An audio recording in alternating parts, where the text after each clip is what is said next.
Hi guys, Olive here. Here today to discuss Bill Bryson's classic work of travel literature, A Walk in the Woods, and compare it against the 2015 movie adaptation starring Robert Redford and Nick Nolte. I'll be looking at both the book and the movie individually and giving my thoughts. I'm then going to compare the two and see whether or not the movie is an effective adaptation of the book, and then finally I'm going to give my verdict about whether the book or the movie is worth your time. A Walk in the Woods was originally published in 1998, and it mixes travel writing with memoir as Bryson chronicles an extended hike along the Appalachian Trail with an erstwhile friend.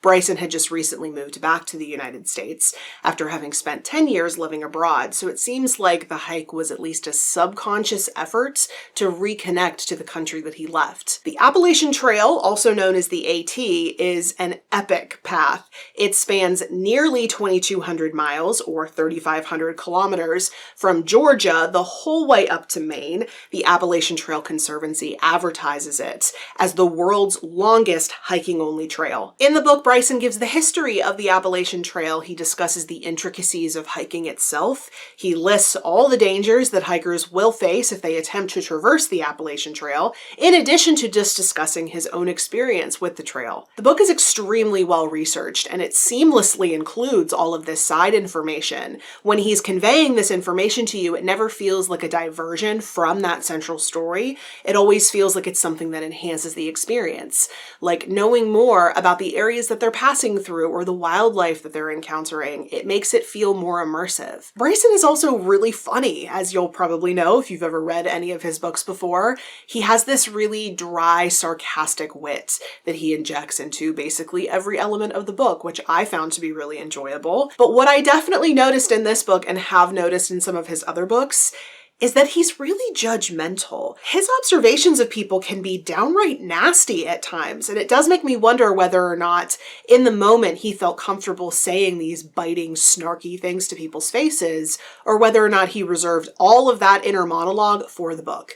I'm pretty sure I know the answer to that question. But overall, the book is a lot of fun. Bryson and his companion do not complete the entire trail, and I don't consider that a spoiler because I don't think we ever really expected that they would. To complete the entire Appalachian Trail, even when broken down into segments over time, is quite the feat. So although Bryson may have had it in his mind that he would like to try, I don't think there was ever any real expectation that they would complete the entire trail. You know that old saying where they say it's about the journey and not the destination? That's definitely the case in this book. Like it has for many people, A Walk in the Woods left quite the impression on Mr. Robert Redford when he first read the book. As early as 2005, there were rumors that there was going to be a movie adaptation starring Robert Redford as Bill Bryson himself, but for reason after reason, it kept getting delayed until production finally moved forward in the mid-2010s. Nick Nolte plays his traveling companion Stephen Katz, and Emma Thompson bookends the film as Bryson's English wife. Emma Thompson is, of course, fantastic. She's Emma Thompson. And I thought Nick Nolte was the perfect Katz. He is uncouth, he is bumbling, and he is completely charming in his lack of self-awareness. He earns big laughs in the movie, starting with his introductory scene, which I thought was hilarious. There are also some very amusing cameos from comedians Nick Offerman and Kristen Schaal. They're short, but they're a lot of fun. The cast is relatively small otherwise, with the majority of the focus centering in on Redford and Nolte, aka Bryson and Katz. That's a lot of pressure for two characters, and unfortunately Robert Redford doesn't really meet the challenge. I think part of the problem, as I alluded to before, is that Bryson is a whole lot sassier in his prose than I believe he is in real life. You don't just say nasty things to the faces of people you need help from along the AT. You do so, you'll find yourself SOL. As such, I'm assuming, since I've never met Bill Bryson, that he's a much more demure character in person. And that's definitely how he's written in the script. So when you put him next to a character like Stephen Katz, who is so over the top and reads like a character that someone made up, even though he's at least based off of a real person, the character of Bryson falls flat. And the way Redford plays him, it really seems like the real Bill Bryson, who is not an actor, I should add, would have brought more zest to the screen playing himself, even if just for the thrill of watching someone play himself in a movie.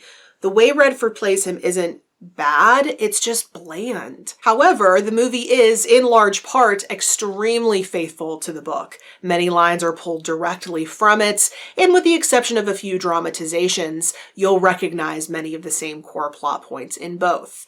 That's good news for someone like me who enjoys faithful book-to-movie adaptations, but I will fully admit that it makes the movie edge toward the boring. This is the story of two men hiking over a long distance. Sure, they face some drama along the way, but the core of the story is walking.